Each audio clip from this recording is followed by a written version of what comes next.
Ladies and gentlemen, welcome back to the Intelligent Moron with Alex Silva. Today is Thursday, May 13th, and I hate chocolate muffins. Yeah, I had one today from Costco. I hadn't had one in a while. When I had it, it was okay. I mean, like you can't really taste like the chocolate and like the muffin part. Like it's more in the chocolate chips, but I had it today. It was okay. I mean, it's not like my go-to muffin. Like I'm not gonna sit there and eat like a chocolate muffin like every day or every morning or whatever for breakfast. No, I'm not that kind of muffin person. And this might sound a bit basic, but to you guys, but I am a blueberry muffin guy, 100%, all the way through, 100% blueberry muffin to the day I die. And I never thought that I would be, because growing up as a kid, I always thought of muffins as being like a healthier cupcake, and like not for like kids or whatever. I always thought that. I never grew up eating muffins. Nobody in my family really had muffins like daily, even like, all that often. So like I never really got to have them. But like one day I had one at a friend's house. I'm like, oh, this is actually pretty good. This is good. Like I like this a lot. Like where have I been on the blueberry muffin train? I've heard about them. I've seen them in like TV, movies, talk about it. Some people say, oh, blueberry muffin, this or that, whatever, You hear about it in pop culture. And I'm not saying it's like, again, like it's a big thing in pop culture, but you hear it often, and like people talk about it, that they like it or they don't like it. And you never really think that, is it good? Muffin just doesn't seem that good to me. It's like not really like known around here. Like nobody makes good muffins. We don't got like muffin shops, like they would probably back in the East Coast, just from like TV in general, like Seinfeld, they have like muffin shops and all that. We don't have that around here. We have donut shops. I mean, everybody has got donut shops, but nobody really just sells, at least I know of, like around where I live, just muffins. So I had a blueberry muffin for the first time, and I'm like, this is really good. This is fantastic. And I thought that, people put them in pancakes and all that. And I was thinking one day, like, hey, maybe we should have blueberry pancakes, because that's a pretty good idea. You don't really need like, you just make the batter, put the blueberries in the little pancake batter, you make them, flip them around, and that's it. They're good. Although you got to be careful with blueberries, because I do like them. And now, like sometimes when we buy them from the store, I would just eat them, handfuls, because they're pretty good, and I like them a lot. But you got to be careful, because if you get them premature, they're a bit sour, and they're not as sweet. And I remember one time I didn't taste them before we put them in the pancakes, and then, you cook them in, the pancakes are looking all nice and fluffy and good. You pour some syrup or whatever, if you want, and then you take a bite, and then like you get the batter, you get the syrup, but then you get this hint of just like sourness of the blueberry. Just, it's too premature. It's not ripe enough. And it kind of ruins the pancake. So you got to be careful when you make those pancakes, because I mean, you're potentially going to either break or make them. You know what I'm saying? Like, if you get into the pancake game, you want to make pancakes for your friends, your family, whatever. Let's have some brunch, a late breakfast, whatever. You got to be on point with that, because you're cooking, people are going to be like, is this guy good? Is this trash, breakfast, brunch, whatever? It's going to leave a big impact on you, because one time I had to cook for my sister's birthday party, and I made breakfast. I made a bunch of eggs, because I make eggs I would say the more I don't know how you would say it, the fluffier side, I guess. I use butter and salt and pepper, and that's pretty much it. And I also kind of slow cook them, because if I fast cook them, if I got the fucking burner on like high, it cooks them too fast. I can't react fast enough. I always think like, oh, I gotta flip them again, or turn them, or mash them up more, because I'm a big scrambled egg guy. That's all I eat, really. I don't like the, sunny side up, over medium, over easy, whatever you want to call it. I don't like the runny yolk thing. I never have been a runny yolk guy. A lot of people in my family are. They put them on, for breakfast. My sisters put it on toast. I've seen my brother eat it on a burger. I've never been a runny yolk egg guy, ever. I've tasted it before. It doesn't taste good to me. It just tastes kind of bad. Like, I don't know. Maybe it's just like, I don't got the same taste as him, obviously, but the same interest in food. But like, I never was a big yolk guy, not a yolk guy, big scrambled guy. And so I make my eggs and I make them slowly because I don't want to, overcook them but just because I'm making them slowly, I know when they're done too. I'm not going to serve you raw, undercooked eggs. You know what I'm saying? They're pretty cooked. They're not going to be, you're not going to get salmonella. You're going to be fine. But I like to cook them slowly because it feels like I get a little bit more of a better read on like how they're doing, how the eggs are being cooked, how they're going to taste. And I also don't salt and pepper my battered eggs before I put it in the pan. I don't do that because I'm a big Gordon Ramsay guy. Before I learned how to cook eggs, actually, like I learned how to cook eggs the way I cook them from Gordon Ramsay, himself.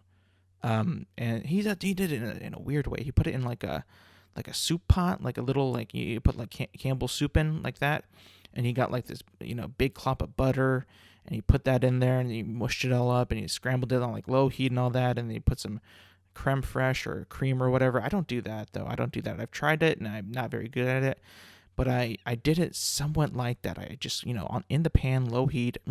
Bon appetit. Best eggs you'll have. I guarantee it. I guarantee. Now, a lot of my family doesn't do it like that.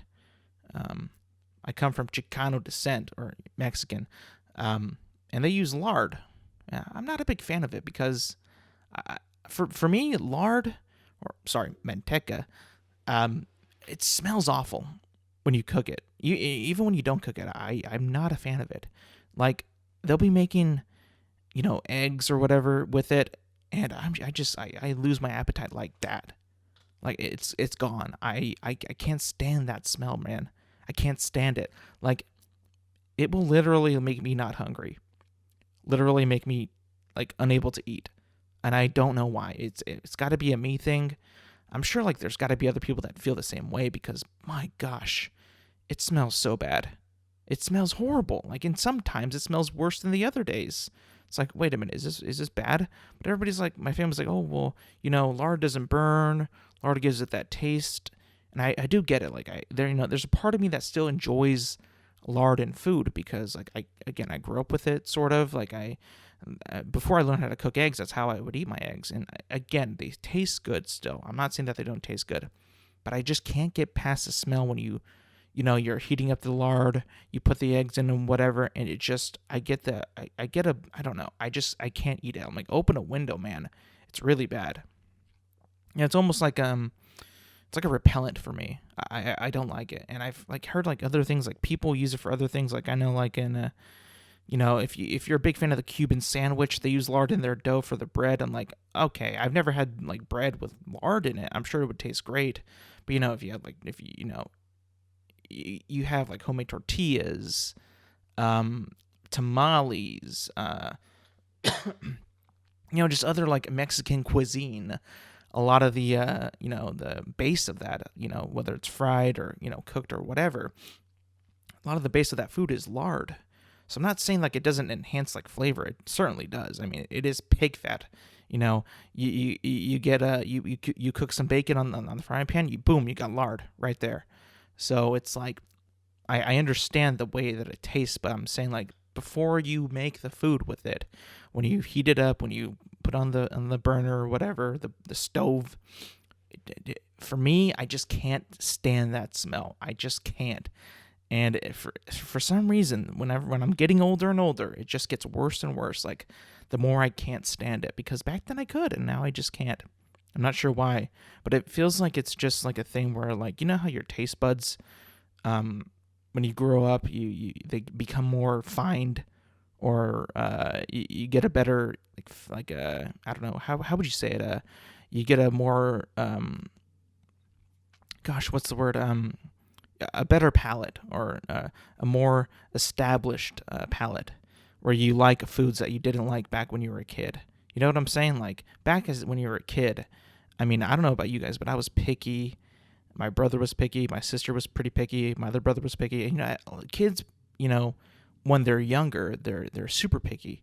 Like you could give like a kid a slice of pizza, and he'd rather have like a Snickers bar.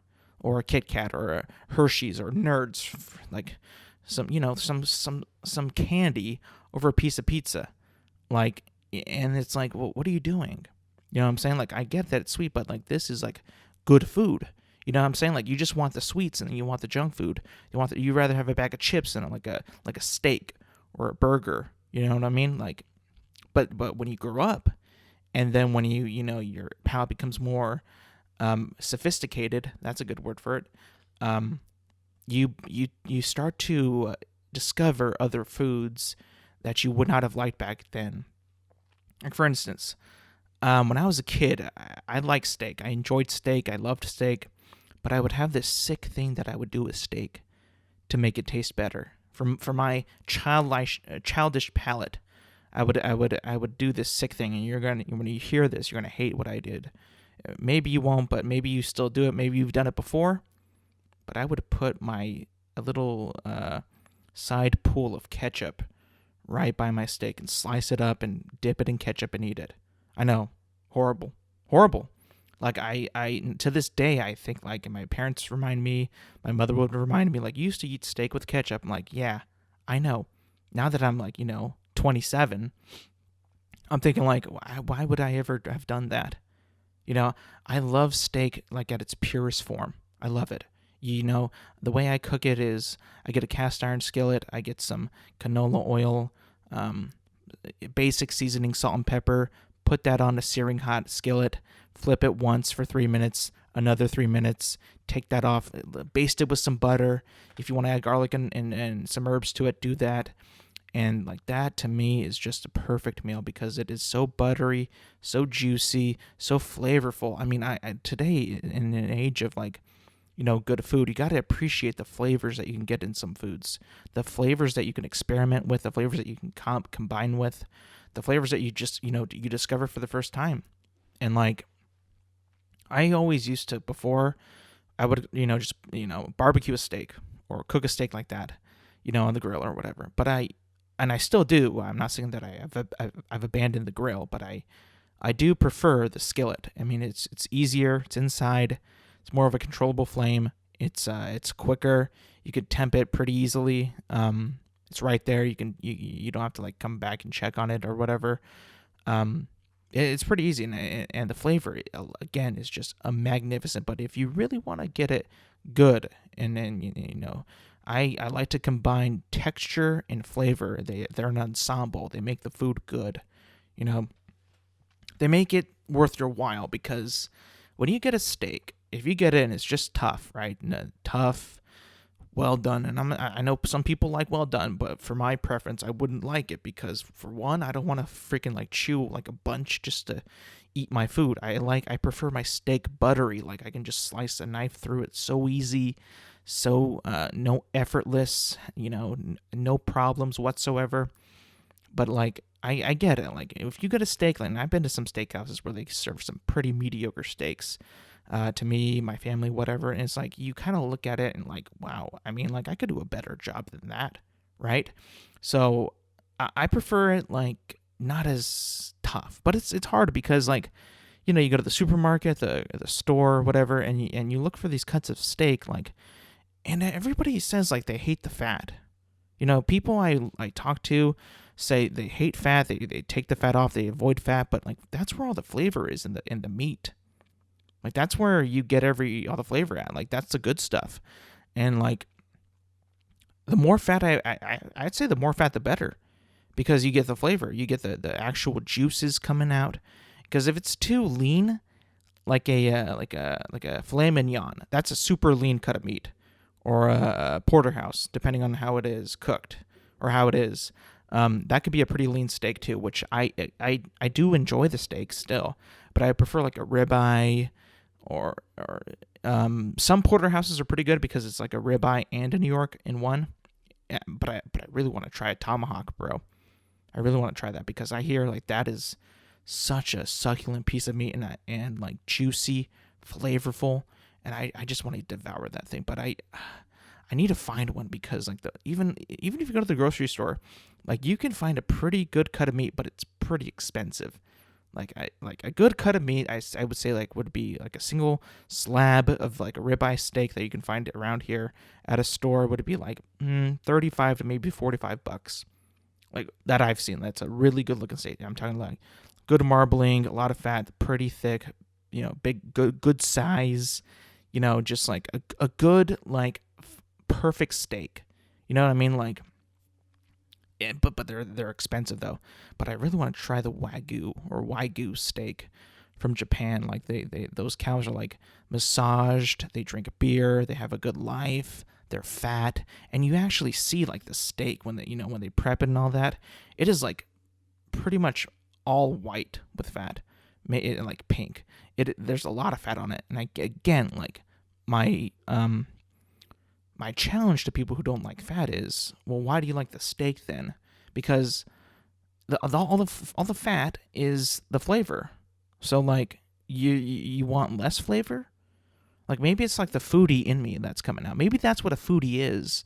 You're focused on more of the flavors than like, what you're actually eating. You dissect the flavors, you deconstruct flavors, you try to make flavors better. Because whenever somebody said that they're a foodie, it's like, well, we all kind of are foodies. We need to eat food. We all like food, so aren't we all foodies? So I don't know the definition of foodie, but I would assume like it's an uber sophisticated person with like flavoring and textures and all that, and combinations of flavors and all that. I'm just assuming. I could be wrong. I mean, but the term foodie, if you hear it, like somebody would say it in their bio on social media or whatever, like, well, that's kind of all of us, right? Like, we all love food. We need food to eat. Like, I don't know anybody who doesn't like eating. Like, when people say, like, oh, I love to eat, shit. Everybody does. But yeah, steak is a wonderful thing. It's also easy to cook. Really easy. Like, you can learn it like that. You might, like, trial and error a couple times, but, like, once you get it, man, you get it. And it's really easy, really it can be affordable, and it's super nice. It's super good, and it's very especially if you make steak for other people, like a family member, significant other, it's a good thing to like show people that you can do, because everybody nowadays just wants to order in, delivery, go out to eat and whatever, but like cooking is like it's such a nice talent. It's also a good skill to have, because I mean back then in the day, everybody had to cook to eat, because there wasn't. Imagine you go back in time where there's no fast food, no food delivery, no restaurants really, or they're super like packed all the time, or not a lot of seating, limited seating, right? What are you gonna do? You gotta cook. You gotta cook good food, because let me tell you, man, I had Campbell's chicken noodle soup a couple days ago. Oh my gosh. Pretty boring, right? Bland. You add salt to it. It doesn't really add much to it. The chicken in it is pretty pathetic. It's mediocre at best. Little chicken, I don't even know what you would call it, like little bites of chicken. It's pretty pathetic. The noodles suck. I'll say it. I haven't had that soup in years, right? Usually I get like Progressive or Progresso, and get like a actual like noodly soup, right? But the Campbell's chicken noodle, the face of the franchise of Campbell's, to me, in my opinion, is kind of like not as good as I remember. Maybe it's because it's more of like a kiddie soup, like you give it to kids if they're sick or whatever.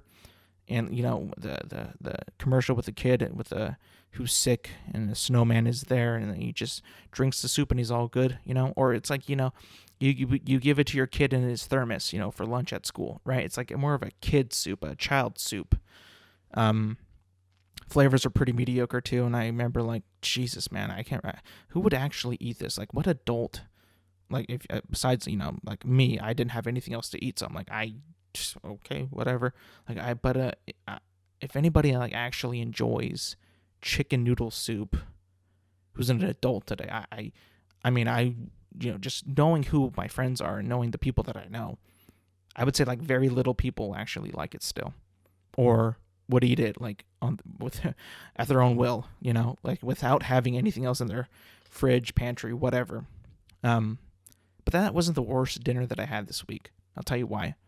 I've been hating on Burger King, or BK Burger King, for a while. BK to me has been a hit or miss in the past few years, and I'm talking about maybe at least 3 or 4 years. In high school, I really used to like it. I thought that it was a pretty good place.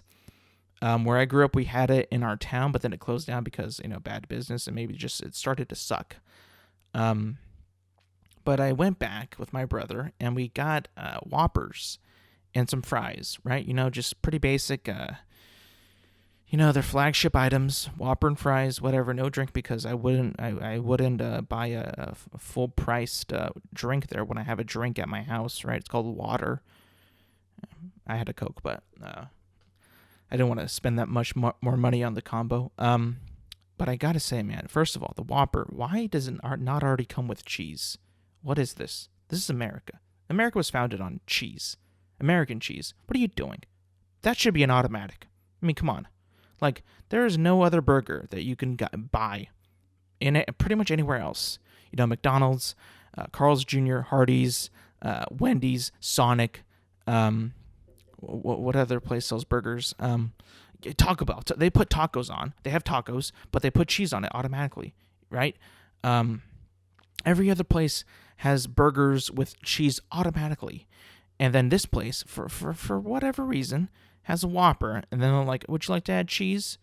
And you would say yes, obviously, but that cheese costs $1 for cheese. So I was like, fuck that, I'm not getting that. I'll take it plain.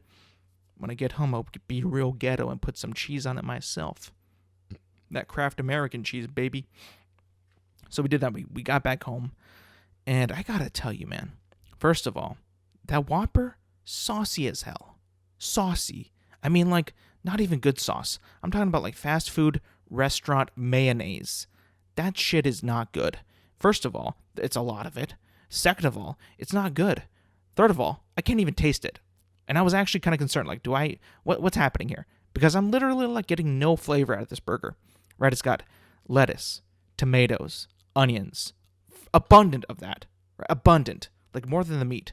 Right? Too much. And it's got ketchup, mayonnaise, and my added cheese. And then the patty, right? I swear to God, and my brother can contest to this. We bit into those burgers, right? Those Whoppers, and I literally got no flavor out of it, no flavor. And I looked at my brother. I'm like, this doesn't have any flavor. This is flavorless. Their sauce, it's saucy. I feel I can differentiate the meat, the onion, the tomato, and all that in my mouth and all that, but I don't taste anything really. I get a hint of meat, maybe a hint. I get a lot of onion actually because they put a fuck ton of onions, and the tomato, but that's basically it though. I'm like, what am I eating? This is kind of garbage. And he actually kind of agreed, there's no flavor. So it wasn't just me, guys. My brother was like, this is flavorless. But after that, I ate today I had a chocolate muffin. I tasted that fine. At a Hot Link, tasted that. I had even after I ate that dinner, I had a soda. I could taste that too. So the burgers are literally they have no seasoning, no flavor, no spices, nothing. Their condiments, pretty much nothing tastes like anything there. So, I mean, if you're hungry for fast food and you want a burger, I would say Burger King is not the ideal spot to go to. Now, again, this could just be the Burger King in my area. It could be. But I've been hearing from, people, other places, that Burger King has just been kind of, on a bit of a down spiral, if you will. Because, they tried doing so many things. There's so many King burgers, the Swiss King, the Mushroom King, the King Burger, the Big King. Everything's a king. There's no queen there. No diversity. There's nothing at Burger King that's that's good anymore, right? And they just brought out this everything's a king. They brought this new chicken sandwich trying to compete with everybody else. The chicken sandwich shouldn't be a nationwide thing anymore. It's done. It's finished. I mean, Popeyes. I still think Chick-fil-A's is a little bit better, but Popeyes is right below there. Popeyes is actually pretty good. It's crispy, it's thick, it's got good flavor. If you get the spicy one, it's got some spice to it. And it's got it that one is a good sandwich. if I were to rank them right now, not Popeyes, Chick-fil-A number 1, always and forever. Popeyes number 2, Wendy's number 3. Again, this is like fast food chains, so not like an actual like restaurant where you can get like a premium chicken sandwich. Not saying that these ones are not, but I mean, like, you can't beat restaurant quality. Like, this is a store, this is a franchise, whatever. So Chick-fil-A, Popeyes, Wendy's, Jack in the Box. At the very bottom would be McDonald's. McDonald's chicken sandwich, their new one, their crispy chicken. That one's really bad. Really bad. And I tried them both, the original and then the spicy. Both really bad. Really bad. You just get this McDonald's flavoring of the grease. You get this it's not even really crispy, really. This stupid ass, there's not even sauce on one of them. Like, the original just has pickles and that's it. Like, and I'm not like a I usually, when I go to Chick-fil-A, I get the spicy deluxe, but I drown that shit in Chick-fil-A sauce because I love that shit. So, but to have like a sandwich like with no sauce, like, that's a dry sandwich. I've always said, like, I'm a big advocate of mayonnaise because, 1, it actually tastes pretty good. If you don't like mayonnaise, you're fucking lying. 2, it gives your sandwich some moisture, and so it's not dry. I mean, if you don't have mayonnaise in your sandwich, it is or mustard, right? Mayonnaise and mustard. I like both, but if you don't have one of them, or if you don't have any of them, there's a big difference in swallowing, chewing. You get thirsty, you got to wash it down with a Coke or water, something, because it is just awful. It is awful. Like, I've had multiple times tried to eat the Chick-fil-A sandwiches without a Chick-fil-A sauce, and they taste good. They taste good without. They don't need them. But for me, the sauce and the chicken, it just complements each other so well. I cannot resist combining them. The flavors are just unmatched. Unmatched. It's not even like, it's like I cannot separate them now. They just taste so good together. I'm not a big fan of their waffle fries. Waffle fries in general, to me, are just kind of weak. Right? It's like you're kind of like just making a funny shape just to be different. But for me, you kind of lose like the consistency and the texture of the fry. You know what I'm saying? Like, my favorite fries are just like the thin fries. Then I like crinkle cut, then steak, and then waffle, I would say. Because steak fries are kind of a bit too potatoey for me, because sometimes I'll add too much, and it is a potato, so it's super starchy and filling, so I don't want too many potatoes. You know what I'm saying? Like, and usually, like, if you go to like Red Robin or whatever, they have like these bottomless steak fries, which are good for a while, but like, you get full on them, you can't finish your burger. It's like, wow. So you got to be careful with the fries, because I've made the mistake with chips and salsa at Mexican restaurants. You have too much of that, too much bread at in other restaurants, bread, appetizers, whatever they're serving, get full fast. So, like, I'm never making that mistake again, because that there's no worse feeling than walking out of a restaurant as a grown man, right? You know, you've seen me, you know that I'm a grown giant man, fat man. You walk out with freaking leftovers, my God. Like, this guy can't finish his food? What is he, a child? What's going on here? You know what I'm saying? Like, I don't want those eyeballs on me like that. People looking at me like he can't even finish his fucking food. Who is this guy? What's happening here? Like, that's like a child thing to do. You know, because I've been around, family members who have kids, and sometimes they're like, we need a box. He took like a nibble of his food and that was it. Or he ate one fry, not one bite of a burger, and that's it. You know what I mean? Like, I don't want to be that. Not saying that I am, but I don't want to be that. It's silly. I wanted to talk a bit about sports today. Today is it's the end of an era, I think. The end of a city that once was bright with sports. From football to basketball, baseball. the big three sports in America. This city is crumbling as we speak. In their mental health of being sports fans. I'm talking about the city of Oakland, California. News broke out yesterday, I think, that the Oakland A's were looking to move out of Oakland to because Oakland, for some reason, cannot get their shit together on stadiums and places to play. You know, look at the Warriors left, the Raiders left, the A's are next. So I wonder, like, who is in charge of, like, getting the city, you know, planning the city out, you know, getting stadiums, places to play, because like the thing with the Raiders and all that was like an ongoing thing with them. Like, are they going to play there? Are they not going to play there? Where are they going to play this week?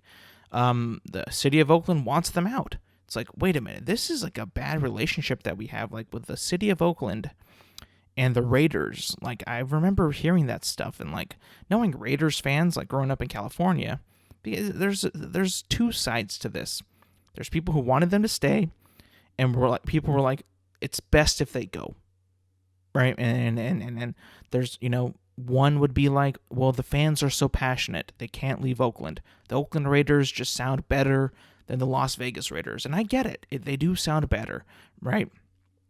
Because Oakland has developed this reputation and this identity with the Raiders. It seems so like it should always be that forever and ever. Like, it should never change. You know what I'm saying? But like, again, if the city's not going to support you, or you're not going to support the city, or there's bad blood there, then there's got to be a change. And I agree. Like, when the Raiders first played in Vegas, it was odd. It was weird. But I bet you everybody loves that location much better than Oakland. Not saying that Oakland isn't a bad place, but from, you know, people I've talked to and people who've been to the games and people who like live there and just seeing it on TV and seeing like the conditions of that, you know, the area around the stadium and like near it and all that, it is a bit of a not as nice as Las Vegas would be. You know, Vegas has got the Strip. They got a new stadium. It looks nice. Oakland was they just couldn't keep up with them. The amount of people that those games would have people coming into, it was just a lot. And I just don't think that Oakland was ready for that. So one by one, they got to get rid of their teams, and it's like, I feel bad for Oakland. I really do, because those are some of the most passionate sports fans in California in general. Because like, you look at LA, right? LA's got a basketball with the Lakers, Dodgers in baseball, Rams, Chargers, Clippers. I guess you can say the Angels, even though that they're in Anaheim. But still, like, I think that the Raiders fans are more passionate than any of those fan bases combined. Like, seriously, the passion in that city by the Bay is undoubtedly matched by, like, I would say, like, they might be like the most passionate fans in all of the NFL. I mean, I think so, because what do we got? We got the Pittsburgh Steelers, yeah, the terrible towel, yeah. Eagles fans, yeah. Bills Mafia, yeah. I don't think anything tops the craziness of Raider Nation. I really don't. So seeing Oakland, you know, which once was a sports fan's dream to be a sports town, just to be absolutely gutted from all their franchises, all their teams leaving, I can't help but feel sorry for them. And I know that the A's probably weren't the most notable team there. Definitely would have been the Raiders, then the Warriors, then the A's. I would say that in that order, because, I mean, you don't hear much about the A's. Even when they're good, they don't get covered that well. You know what I'm saying? They just don't get the like that they deserve. And maybe if they moved, maybe if they did actually move, maybe there would be more attention to that organization. Maybe it is a city of Oakland that kind of ruined their fame because, I mean, when you think of Oakland, you don't think of and you think of sports, you don't think of the A's automatically. You think of the Raiders, obviously. So maybe it was that. Maybe they just never had the good spotlight in the sports world because it was always the Raiders and the Warriors. I mean, even though the Raiders haven't won a championship in decades, right? Like, they were still more popular than the Warriors by far. So it was just it was a bad situation. I think that they should move only because I don't know, man. They just don't handle it well. That stadium and the people who run it and the owners of it and the city of Oakland, just they have too much bad blood. There's so much back and forth and not much collaboration, not much agreeing on anything in that.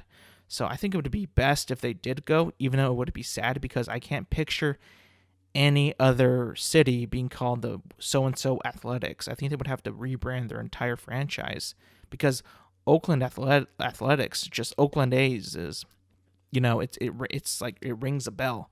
You know what I mean? Like it's there. You always know about it. That's why I don't really like when teams move and change location. They change their mascot or whatever, their branding. Even though today, like the Raiders just did it like a couple years ago to moving to Vegas, but like still, baseball is different. Baseball is so traditional, so stone-headed. Like this is our way, and our way is the best way. So I don't know where they would go. I'm thinking maybe Vegas again. I've heard like the Vegas Aces, like like with a card. Blackjack or poker or whatever, Las Vegas Aces, maybe. I don't know that. I don't think that Vegas would watch a baseball team really because I don't know. I get a feeling that they would rather watch football than baseball. So I don't know, man. This is tough because I don't see them staying in Oakland, and moving somewhere else would be a challenge because they would have to rebrand. Maybe they don't rebrand. Maybe they just become like the San Jose Athletics or San Jose A's or whatever. You know what I'm saying? I'm not sure. Maybe they will. Maybe they won't. But if I was them, I would try to stay there as long as I can, just because of branding wise. Oakland A's again just sounds the best. But again, if they do, it is a shame. It would be a shame. But it's not as like. It could be worse. The ownership could be done. They could be like, we have no money. We can't afford anything. And, just like kind of like comparing like their competitiveness in the league the past few years, they have like, they clearly don't have as much money as like Yankees, Dodgers, whatever, But I wouldn't say that they're a floppy team. I mean, it's not that there's so much expected from the A's, which is a good thing because now we can't. Then when they are good, we get surprised, and it's good for the game and all that. But like a team that had a lot of anticipation, a lot of build-up, a lot of expectations when they signed this player around 10 years ago was the LA Angels. Now they just released Albert Pujols, who, if you don't know, was like a big league slugger back in the day when they signed him. Just got off winning a World Series with the St. Louis Cardinals. Great player at the time, but like. You think about like the last 10 years that he was in Los Angeles with the Angels, pretty much did nothing. I think they went to the playoffs maybe one time in that. They got swept, but like that was like I remember back that was a huge contract, man. Huge contract, one of the biggest ones at the time. And they just released him early from his contract, like saying like, bro, like you've done nothing for us. Like you've had some good games, some good memories, but you in the long run, you've done nothing. So they're like, we're done with you. Just cut off his contract early. Just cut him like that.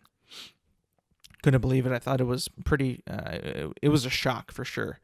But that just goes to show, like, you gotta be really careful with the signings that you do in the professional sports because they don't always pan out. You never really know that. If it's going to work out, because I remember even back then they had Albert Pujols, Mike Trout, David Freese. They had a pretty good team back then, but they never just they never got there. They always thought that they could get there, and I always thought that it was like Mike Scioscia wasn't the right manager for the job because, as much of a legend as he was as a player, for some reason, like with that Angels squad, when they got Pujols and Trout, it just wasn't connecting. It was not clicking. It wasn't getting anything done. And it was about time that they got rid of him and got somebody else. And they have Joe Madden now. And now they're like 16-20, I think. They're still not that good.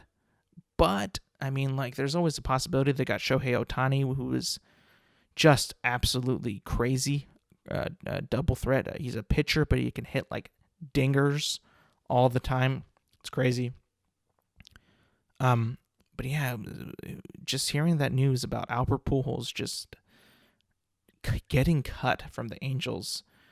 Wow, I'm not even sure. I didn't even look at his reaction. I'm pretty sure he's mad about it, but like still, like I would understand if I'm the Angels because like, I mean, dude, you were brought here to help us win stuff and get far in the playoffs at least, or the postseason, and try to compete for a World Series. They never got close, really. They never got close. They were always pretty, everybody thought that they would be first place, but it turned out to be the A's, and then like maybe Seattle. But like they were never like a contender in the long run. They would start off pretty hot. They'd have some good winning streaks and all that. Everybody would be looking at them, but they never had the starting pitching or the bullpen to support their power. And it's tough, man. Sports, again, it's a business. Got to be careful. You can't be too attached. If you think that you're like super part of everything that's in the development of the team, the decision making and all that, you're gonna get. Not saying that Pujols was. He wasn't. But it kind of goes into the Aaron Rodgers thing because he is getting really, really, like I said, diva-ish. It's all about me. It's about like what I want. It's about, you fired this guy. I want out of this team. It's like, bro, no, you signed a contract. You can't do that. And it didn't say in the fine print, if we fire this person or if we get rid of this guy, you have the option to leave the team. No, you can't do that. Again, it's all these players. I've talked about this before, but it's getting more and more common now. It was Deshaun Watson, who knows what his future holds. People in the NBA, LeBron, J.J. Watt, Aaron Rodgers. It's so common now that we got to be careful. Like, Jesus, it's never been this bad. It has never been this bad. And this guy, Rodgers, is threatening to retire. And it's like, bro, you know the what you're up against. You don't have much offerings. You cost too much. Who's gonna trade for you? Everybody was saying like Denver's a better option, but it's like, how is that a better option? It's he wanted San Francisco. We all knew that. That didn't happen. They got Trey Lance. Maybe Vegas, but like that would be a stretch. I mean, I don't know if you would want to live in Vegas. I mean, I guess it'd be better than Green Bay, weather-wise. But like I don't know. I'm not sure. There is another thing that's been happening around. Everybody's talking about this. Urban Meyer, the new coach of the Jacksonville Jaguars. They just got Trevor Lawrence in the draft last week, the week before, and 2 weeks ago. Sorry, and everybody was talking about. He broke everybody's mind when he's given Tim Tebow a chance to be the tight end or a tight end for the Jaguars, and including me, when it broke, for a couple reasons. One, this guy has failed at like everything that he's tried, sporting wise. He's a good broadcaster. He's good on TV, but if we're talking about sports, professional sports, and I know he did well in college, but who the fuck cares about that now? Right? Quarterback, he hasn't thrown since 2012. He failed in the Jets. Wasn't even played really. Like, if he's such a good athlete, all right, he's such a good player, teammate, how come he's never taken a snap or never like thrown to or handed the ball off to? Like, I mean, everybody says he's such a good athlete and he's such in shape, a good talent, but he's never really used on any team. Besides being on the Broncos and having that good playoff win against the Steelers, getting traded to the Jets and then the Patriots and all that, maybe even other teams I can't remember, but like he was never used or utilized at all, really, with those teams. He was just kind of there. So like, I'm thinking like this, thinking to myself, oh, wait. Here, number 2, not good at sports was number 1. And 2, he's just got this nice guy look that makes you want him and want to have him on your team. And maybe he knows how to be responsible, how to get through the press, how to, stay focused and all that, which I'm pretty sure that he does. But also, you got to remember that this is a professional sport. You got to produce as soon as you fucking can. Day one if you can. But, like, the thing is, he's not good. If he was good, he'd be playing still. But he's not good. You gotta see through all this. He's not good. He couldn't throw the ball. He can't run routes. He can't catch a ball. He tried baseball. He couldn't make the team. So everybody who's like getting outraged about Tim Tebow being, given a shot with the Jaguars, I get it. Urban Meyer was his coach at Florida, right? He was his coach. I get it. But again, it does make it seem that Urban Meyer is kind of scared of the NFL. Kind of scared. It seems like he needs a lot of people that he knows and has been around to make it an easy transition. I kind of feel like he's got a little bit of chips in his armor or his plates or whatever. It feels like he's got some cracks. He's got some weaknesses that he wants to iron over, but he needs like the people that he knows to help him transition. And I get it. Like an easier transition would be nice and all, but it seems like so obvious now that it's just like he doesn't really know exactly what he's doing, and he's coming off as a bit needy. Like he needs more. Like he's not gonna have a good year if he doesn't have this. He needs this. He needs that. And again, like everybody would want that. Everybody wants something to give them an advantage. But this blatant like story of like Tim Tebow trying out to be a tight end again for the Jacksonville Jaguars under Urban Meyer, it just seems so very, again, needy, or he's whimpering. He needs a chance. He needs all the help that he can get because he might be in over his head. I'm just saying, because I don't know a lot of college quarterbacks that had a lot of success transition to the NFL with a lot of success. Usually it goes the other way, sometimes. But when they go from college to the NFL, completely different. Completely different. You can't coach these guys how you would coach a college team. You just can't, right? These guys got contracts. They got money. They got. They can make their own decisions. They can choose whether to go to practice or not. They can choose how long they want to go to practice. They have a lot more freedom than a college collegiate athlete. So it's going to be different. It's going to be challenging, I think. But I also was hearing some rumblings saying that this is kind of a distraction. I don't buy this. I don't buy it. Because, one, I don't believe that Tim Tebow is going to make the 53-man roster. I really don't. Because I just can't fathom that a 34-year-old guy who is athletic, air quotes, is going to beat out anybody that they already have at tight end there. I'm not even sure who's the tight end is on Jacksonville. I'd have to look that up because I'm not sure. Let me look it up right now. Jacksonville. Jaguars tight end. Let's see. Tight end. What do we got here? Tebow articles. Great. I don't want that. 2020. How about 2020? Well, who was it in 2020? Ben Elfson is one of the listed tight ends, number 86. He already looks better than Tebow. Younger guy. It's just one of them, but he's younger guy. Again, Tebow is 34. What do you think that he can bring? Besides Tebow seems like a big cheerleader. He'll be a cheerleader on the team. Yeah, go team, rah rah, hoo yeah, Jaguars, Jaguar, whatever.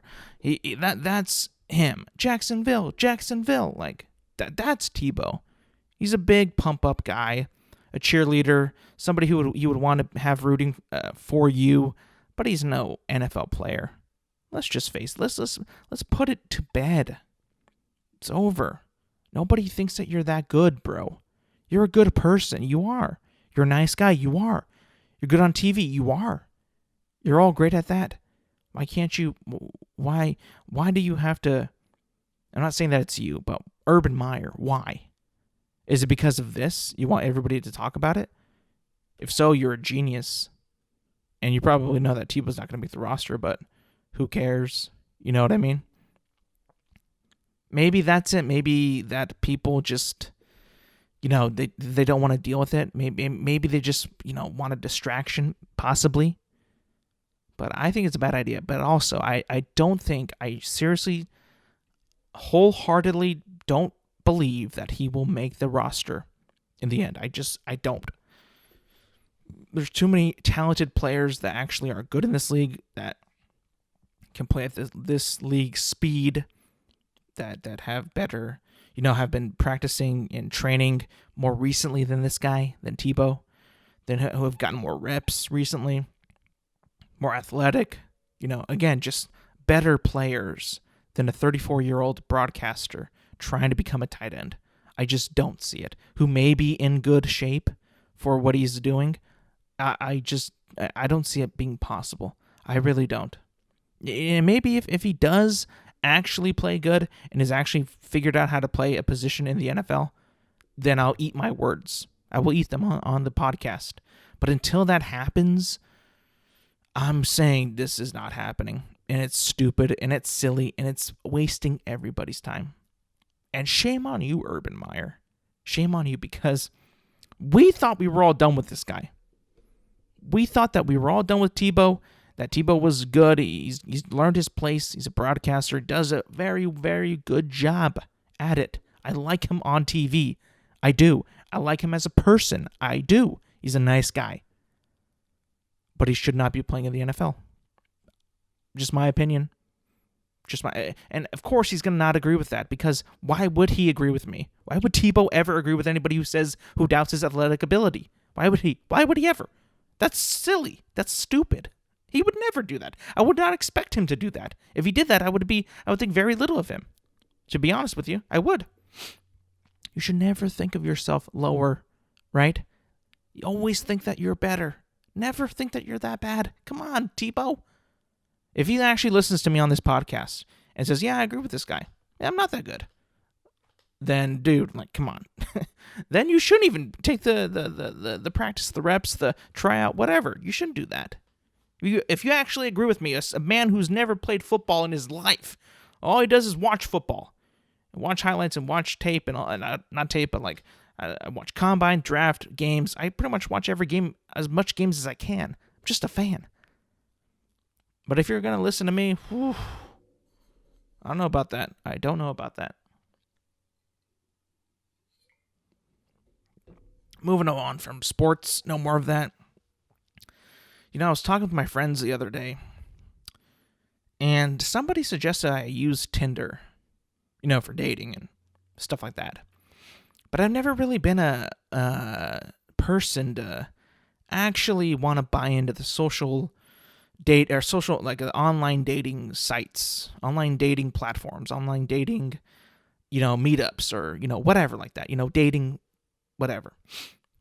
I've never been a part of that because I don't have a Tinder. I don't use it. I don't have one, but I have seen people who do use it, and I've seen people who go onto it and, swipe. I don't even know where you swipe to go on a date. But you swipe this if you like them, you swipe that way if you don't. But I feel like that's kind of like it's too weird. It's really weird because, first of all, the account has got to be, you can't just put one photo and, a little bit about you and hopefully somebody would swipe on you, right? It's you got to kind of put more personal stuff on there. And I just feel like having all that information on there, for somebody to just glance and say, do I want to date you? Swipe whichever way, I always found that kind of weird. Especially, seeing some pictures that, from friends people who have Tinder that I've seen, use it.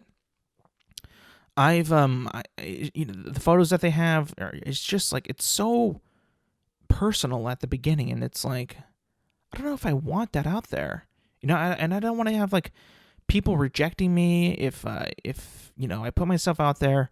I put these photos up, it could be of like you, maybe you with a family member, maybe you at a event or whatever. It's so much judging already from just, pictures online, you know? And like, I don't know about you, but like, I'm not like the biggest photogenic person to have multiple. I think I have like maybe like one selfie in my entire library for the past like 5 years, maybe. I don't really take pictures of myself at events, really.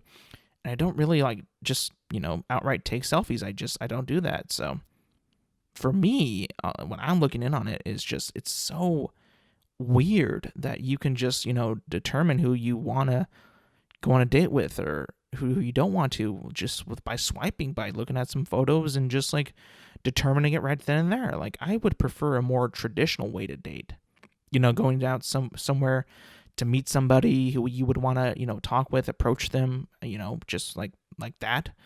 But yeah, it always seemed weird to me. It always seemed like it was a bit harsh too, because I think that there's an ability that, or something that you can unlock or you pay for, that you can actually see who's seen it and who swiped left or who didn't. I think there's something like that, I think, that you can pay for. That's also weird too, because it's like, oh, well, then you can see who doesn't like you or who likes you. So it is weird. It's like, again, I prefer more of a personal face-to-face interaction when I see somebody. Like, and I'm not saying like you won't get that eventually, but the whole thing of like picking and choosing is like, you get this whole list of people, all these people that are just there. Their faces are there. You see their, picture with them and their mother, their sisters, their brothers, whatever. You see all that in this profile. And it's like almost like it's too personal. I don't want to see all that yet. Does that make any sense? Like it seems like, oh, well, if I date this person, I'm going to be meeting this person. I'm going to be meeting this. I'm going to be doing this. I'm doing that. It's like, I'd rather figure all that out, actually in person. I don't want to have anything like knowledge before I go on an actual date with you. You know what I mean? Like, I don't want that. It just feels like I have too much information. I know too much about you already that I'm going to make some stupid judgment and stupid assumption of you that I don't want to make yet. It's so stupid. Like, and I know it can't be just me that thinks that way. Right? It just can't be, because the whole swipe left, swipe right thing is just, it is so, it's like, there's no like in betweener thing. It's like yes or no. Like, well, you can't even like really, it's like, you don't even know me though. That's the point. Like, you picking and choosing. Like, I'm not saying that Tinder or dating sites haven't, ended up with long-lasting relationships. I'm sure that they have. But still, for me, looking on it like that, I would never really want to do it. Never really would have the personality to do it. And I know that today in this age, with COVID and all, it's kind of like a big thing now. I mean, until everything is open up and everything, that's kind of how people have been dating or hooking up or whatever. So I get it. I understand that. But for me, my personality, for my preference, I don't think that I would be a Tinder person. So I don't know. People have asked me, why don't you try it? I'm like, nah, I don't want to. I've seen people who've had it, who've used it. I don't like it. I think it's weird. I think it's really weird. So, I don't know, it's just not for me. It's not for me. I still believe that dating, going out somewhere and like, bar, restaurant, club, I don't know, park, the mall maybe, you find somebody there, it's more fun that way because it's exciting. It's like going into the deep unknown. It's like it's actually going in, like, how they say there's plenty of fish in the ocean? That's the ocean going out. You go out there and you go, plenty of, fishing, I guess, whatever. There's plenty of fish in the ocean. You can go look out there, observe, have fun doing it. I don't think it's fun on the phone. Maybe I might be wrong. I don't know. But social media and in general for me, it's just kind of gotten less and less fun. It's too serious. It's too real. I don't like it. Not as fun as it once was. I'm not saying that it was, I'm not saying it's not bad. Of course it's bad. Yeah, it's always bad. It's always going to be bad. People are on it all the time. I mean, people make stupid comments about shit all the time. It's just what they do. It's that what is it? They say silly things all the time. They have this illusion of being behind a keyboard. You kind of get that with you can have that with texting too. Like people would be like, they'll say things on text message or DM that they don't mean in person, because they would never say that, because you'd be right there and you would react differently. It's like kind of like that, and it's also like, I feel like Tinder is like presenting yourself more. Like, this is me. This is what I want all of Tinder to know about me. I'm projecting this way, but then they don't really get the real you, really. Then it's kind of figured out like as you go on dates and stuff. So I'd rather have again, going out in person, finding that person in person, in real life, than just having a corporate version of them on TikTok or not TikTok, Tinder. Or a safer version, or what they would say is, oh, this makes me more presentable or more or outgoing. Like you can kind of fake it on Tinder or a dating site, and the fact that there isn't a room for faking and for misleading, it's weird. I wouldn't get into that. I find that very off-putting. I don't know. And I'm not saying that for you not to use it, but I wouldn't. Again, if you have a relationship with it, how it began was on Tinder, that's awesome. That means it's working, right? I mean, it would be a bad service if it never worked. If nobody got love from it, if nobody actually got together from it, if nobody, then nobody would use it. So that means the platform is working. But I don't see how it would work for me and for my way of thinking and my way of, how I view people. How I want to start a conversation, how I want to meet somebody. How would I want to meet them? Like, how would I want to see them for the first time? Do I want to meet your parents yet? Do I want to know what they are? Do you have parents? I don't know. Are they separated together? I don't know yet. I wouldn't want to know that on the first day, or from a profile. That's something that you gradually get to. I don't want to know your beef you have with your brother or your sister or whatever. I don't want to know that yet. Again, it's too personal at the beginning. But again, you can make it not as personal. You can make it more a bit, private, which is a good thing. I would more. I would appreciate that more if you did. But I don't know. I don't feel like I would excel at that. Maybe farmers only. No, I'm kidding. But yeah, I just never was a thing. Never was. It piqued my interest. I don't know. Last thing I would talk about today is, it's kind of all over the news today. It just broke. If you're listening, this is being taped and posted on Thursday, May 13th. Good news finally came out. The CDC says we can no longer wear masks inside or outside. And I got the quote here: fully vaccinated people can resume activities without wearing a mask or physically distancing, except when required by federal, state, local, tribal, or territorial laws, rules, and regulations, including local businesses and workplace guidance. So basically, you don't have to wear a mask unless people, a business, state or tribal laws or rules or regulations require you to do it. So if you go to the store and it says, the sign says wear a mask, you got to wear a mask because it's their policy. It's like no shirt, no service, like that thing. I would assume. So yeah, it seems fair. It seems good direction. It seems like we're getting better. We're coming back stronger than ever, I guess. This is good news. This is good news. But I just want to know, what if you're still wearing a mask? How are people going to react nowadays? Are we going to get like fights in the streets like, why are you wearing a mask? They said you don't have to wear them. You know what I'm saying? Like, people are going to be like, I'm wearing it because I want to wear it. And then you get fights all over. I'm not saying picking a side, but it's just going to be interesting when it all comes together. How's it going to happen? I'm picturing like there's going to be some people that are like wearing the mask still. Everybody's going to get annoyed. And I go, oh, why don't you get the vaccine, man? What are you doing? Well, I don't believe in it. I believe in this. I believe in that. Well, come on, man. What are you doing? Why don't you just take off your masks? It's going to be a lot of that. A lot of that. I cannot wait for Twitter. Like a few weeks after, when we see fights on Twitter about masks, now that they're pretty much lifting the mask mandate, pretty much, I cannot wait to see what happens. I cannot wait.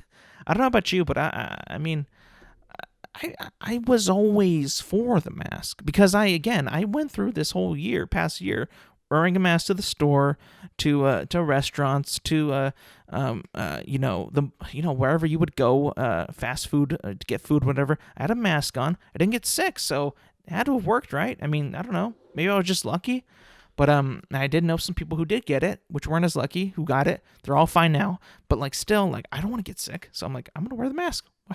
I hate getting sick. I hate feeling sick. I hate being under the weather. I don't like any of that. So for me, I was like, well, I don't want to get sick. So, okay, whatever. That's fine. I do want to say, though, sometimes if you wear a certain mask, I would say cloth, or sometimes some of them, like after a while, breathing does get a bit rough. It gets annoying. I wouldn't say rough, but it gets annoying.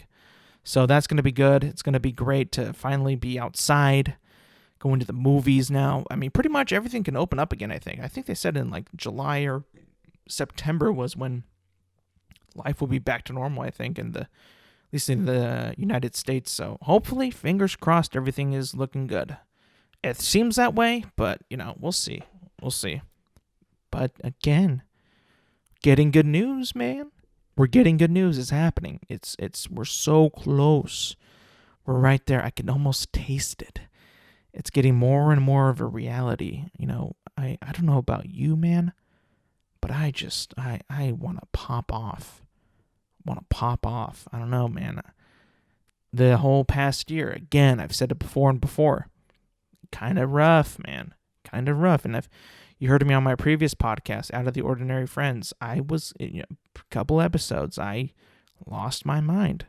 Kind of did. I wouldn't say that I was defeated by COVID. I definitely did have some hiccups in my mental state, but, it's not from being, like, cooped up in the house, but, like, just, like, kind of like time going on, days become weeks, weeks become months, and all of a sudden 2020 is over. You know what I mean? It's just like, and then so little happened, so little was able to happen or allowed to happen. So it was just like, man, the 2020 kind of just like was a blur now. I think about it. Like a blur. I remember I had to go to the hotel during the pandemic. I think it was back in June. Because of my fucking bed bugs, I had to fucking evacuate my house and clean it all up during the pandemic. Go to a hotel during the pandemic. Make sure, and at the time, there was no breakfast, no room service really. You had to call for it, so it was pretty wild. I mean, it wasn't like like chaos in the streets, but it was different. Again, it was sports. I'm getting to look forward to going back to Dodger games. Man, I miss that so much because, gotta tell you, going to a professional sporting event, whether it be, for me, I've only been to Dodger games. I never really, went to an NFL game, NBA game, but going to a baseball game is so, it's so nice. Depending on when you go and the time of day. I usually go to the Dodger Stadium, so the best time I would say is like, if you can pick a day with some good weather, any day, any part of the day would be good. But if it's going to be hot, I would say definitely shoot for night, because if it's hot and you got a 1:10 p.m. starting first pitch, that's going to be rough as hell, because last time we went, my God, it was horrible. 2019, I'll never forget.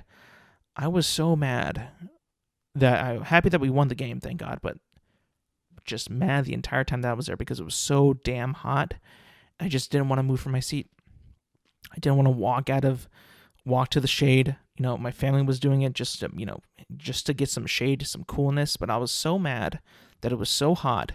You're so cramped that, man, it's just, miserable. And I will say this, since we are still in COVID times, going to the games at, baseball, where it is kind of, it will be quieter because of less fan capacity.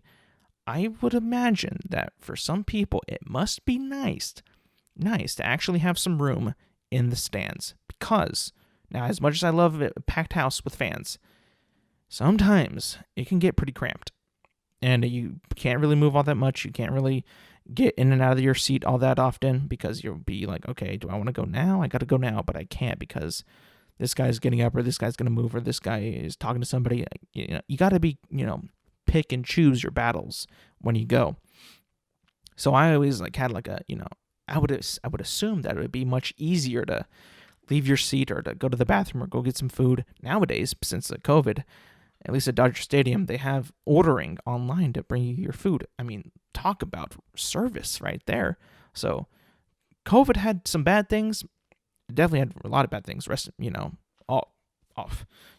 What do people say when they, thoughts and prayers, concerns? Obviously, yes. But if you are a sports goer, a sports watcher, a fan of going to live sports, I would imagine it'd be kind of nice for people to bring you your food. I'm just saying, it's got to be pretty nice.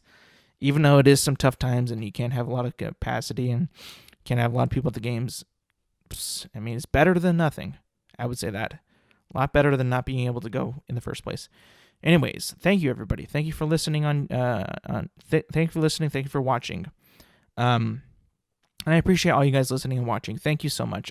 You can find the podcast on YouTube and Apple Podcasts, Spotify, at Intelligent Moron with Alex Silva, and make sure to rate and review. Leave a comment, leave a like, subscribe, whatever you want to do. Let's get this thing going. Let's have some fun with it. Write a review. Give me some feedback. How'd I do? What would you like to see? Anything different? Maybe a guest. If you want to come pop on. It's opening up. Let's do it, man. I'm getting ready. I'm getting pumped. I'm, just starting. I have a lot of fun doing this. A ton of fun doing this. And I want to, if anybody wants to join for a guest or have a conversation, hop on the mic. I think it would be a good time. It'd be fun. It'd be interesting. I would like that. I would love it. So again, review, rate, review, give it a like, give it a subscribe, share your friend, tell somebody else. Again, at YouTube, Apple Podcasts, Spotify, at Intelligent Moron with Alex Silva. And I will see you guys next week.